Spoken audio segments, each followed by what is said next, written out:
farewell to the Chairman Rajya Sabha, Honorable Prime Minister.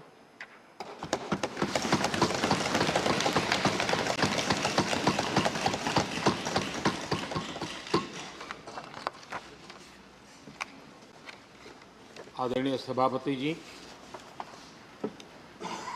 आज हम सब सदन के सभापति और देश के उपराष्ट्रपति आदरणीय श्री वेंकैया नायडू जी को उनके कार्यकाल की समाप्ति पर उन्हें धन्यवाद देने के लिए उपस्थित हुए हैं।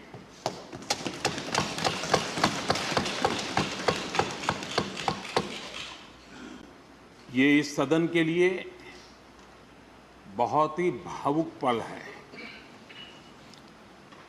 सदन के कितने ही ऐतिहासिक पल आपकी गरिमामय उपस्थिति से जुड़े हुए हैं। फिर भी अनेक बार आप कहते रहे हैं, I have retired from politics but not tired from public life. और इसलिए इस सदन को नेतृत्व देने की आपकी जिम्मेदारी भले ही पूरी हो रही हो, लेकिन आपके अनुभवों का लाभ भविष्य में सुदीर्घ काल तक देश को मिलता रहेगा। हम जैसे अनेक सार्वजनिक जीवन के कार्यकर्ताओं को भी मिलता रहेगा। आदरणीय सभापति महोदय, आजादी के अमृत महोत्सव में आज जब देश अपने अगले 25 वर्षों की नई यात्रा शुरू कर रहा है, तब देश का नेतृत्व भी एक तरह से एक नए युग के हाथों में है। हम सब जानते हैं कि इस बार हम एक ऐसी 15 अगस्त मना रहे हैं जब देश के राष्ट्रपति, उपराष्ट्रपति, स्पीकर, प्रधानमंत्री सबके सब वो लोग हैं जो आजाद भारत में पैदा हुए हैं।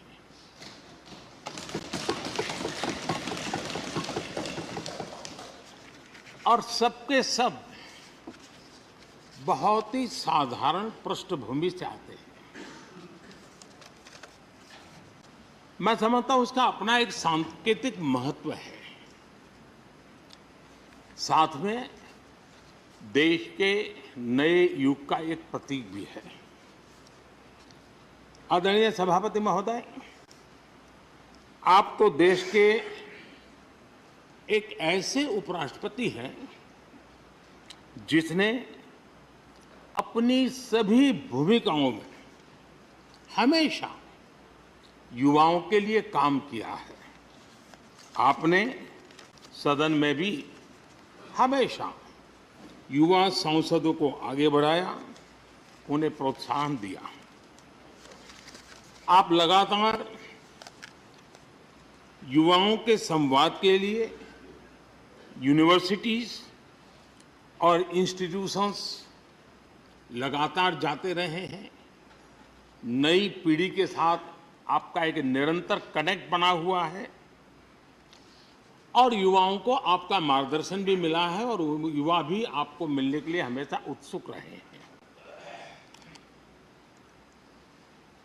इन सभी संस्थानों में आपकी लोकप्रियता भी बहुत रही है।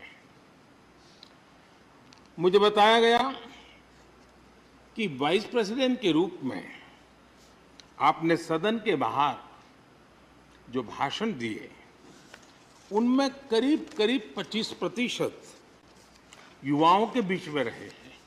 ये भी अपने आप में एक बहुत बड़ी बात है। आदरणीय सभापति महोदय, व्यक्तिगत रूप से मेरा ये सौभाग्य रहा है कि मैंने बड़े निकट से आपको अलग अलग भूमिकाओं में देखा है। बहुत सारी आपकी भूमिका ऐसी भी रही जिसमें आपके साथ कंधे से कंधा मिलाकर कार्य करने का भी मुझे सौभाग्य मिला है। पार्टी कार्यकर्ता के रूप में आपकी वैचारिक प्रतिबद्धता रही हो, एक विधायक के रूप में आपका कामकाज हो, सांसद के रूप में सदन में आपकी सक्रियता हो, भारतीय जनता पार्टी के अध्यक्ष के रूप में आपका सांगठनिक कौशल्य और लीडरशिप की बात हो, कैबिनेट मंत्री के रूप में आपकी मेहनत, नवाचार का आपका प्रयास और उससे प्राप्त सफलताएं देश के लिए बहुत उपकारक रही है, या फिर उपराष्ट्रपति और सदन में के सभापति के रूप में आपकी गरिमा और आपकी निष्ठा। मैंने आपको अलग अलग जिम्मेदारियों में बड़े लगन से काम करते हुए देखा है। आपने कभी भी किसी भी काम को बोझ नहीं माना। आपने हर काम में नए प्राण फूंकने का प्रयास किया है। आपका जज्बा, आपकी ये लगन हम लोगों ने निरंतर देखी है। मैं इस सदन के जरिए प्रत्येक माननीय सांसद और देश के हर युवा से कहना चाहूंगा कि वो समाज, देश और लोकतंत्र के बारे में आपसे बहुत कुछ सीख सकते हैं।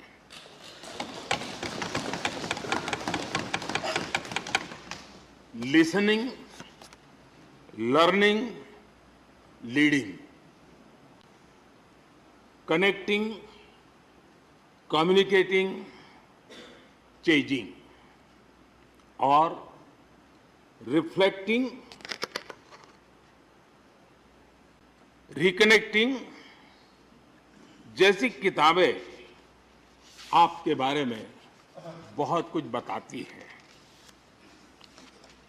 आपके ये अनुभव हमारे युवाओं को गाइड करेंगे और लोकतंत्र को मजबूत करेंगे। आदरणीय राष्ट्रपति महोदय, आपकी किताबों का जिक्र मैंने इसलिए किया क्योंकि उनके टाइटल में आपकी वो शब्द प्रतिभा झलकती है जिसके लिए आप जाने जाते हैं। आपके वन लाइनर्स, बीट लाइनर्स होते हैं और विन लाइनर्स भी होते हैं।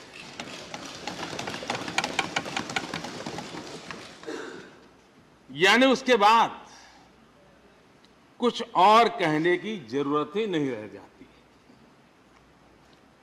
Your each word is heard, preferred and reward and never countered.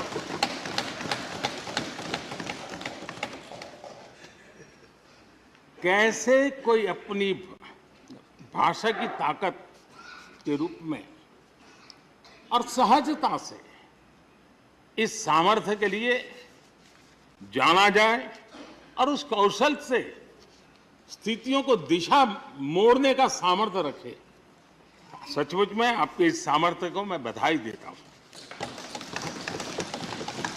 साथियों, हम जो भी कहते हैं वो महत्वपूर्ण तो होता ही है, लेकिन जिस तरीके से कहते हैं उसकी अहमियत ज्यादा होती है। किसी भी संवाद की सफलता का पैमाना यही है कि उसका गहरा इम्पैक्ट हो, लोग उसे याद रखें और जो भी कहें उसके बारे में लोग सोचने के लिए मजबूर हो। अभिव्यक्ति की इस कला में वेंकैया जी की दक्षता, उस बात से हम सदन में भी और सदन के बाहर देश के सभी लोग भली भांति परिचित हैं। आपकी अभिव्यक्ति का अंदाज जितना बेबाक है उतना ही बेजोड़ भी है। आपकी बातों में गहराई भी होती है, गंभीरता भी होती है, वाणी में बीट भी होता है और वेट भी होता है, वार्मथ भी होता है और विजडम भी होता है। संवाद का आपका तरीका ऐसे ही किसी बात के मर्म को छू जाता है और सुनने में मधुर भी लगता है। आदरणीय सभापति महोदय, आपने दक्षिण में छात्र राजनीति करते हुए अपना राजनीतिक सफर शुरू किया था। तब लोग कहते थे कि जिस विचारधारा से आप जुड़े थे उसका और उस पार्टी का निकट भविष्य में तो दक्षिण में कोई सामर्थ्य नजर नहीं आता है, लेकिन आप एक सामान्य विद्यार्थी कार्यकर्ता से यात्रा शुरू करके और दक्षिण भारत से आते हुए उस पार्टी के राष्ट्रीय अध्यक्ष के शीर्ष पद तक पहुंचे। ये आपकी एक अविरत विचार निष्ठा, कर्तव्य निष्ठा और कर्म के प्रति समर्पण भाव का प्रतीक है। अगर हमारे पास देश के लिए भावनाएं हो, बात कहने की कला हो, भाषाई विविधता में आस्था हो, तो भाषा क्षेत्र हमारे लिए कभी भी दीवार नहीं बनती है। ये आपने सिद्ध किया है। आदरणीय सभापति महोदय, आपकी कही एक बात बहुत लोगों को याद होगी, मुझे तो विशेष रूप से याद है। मैंने हमेशा सुना है आप मातृभाषा को लेकर के बहुत ही टची रहे हैं, बड़े आग्रही रहे हैं, लेकिन उस बात को कहने का आपका अंदाज भी बड़ा खूबसूरत है।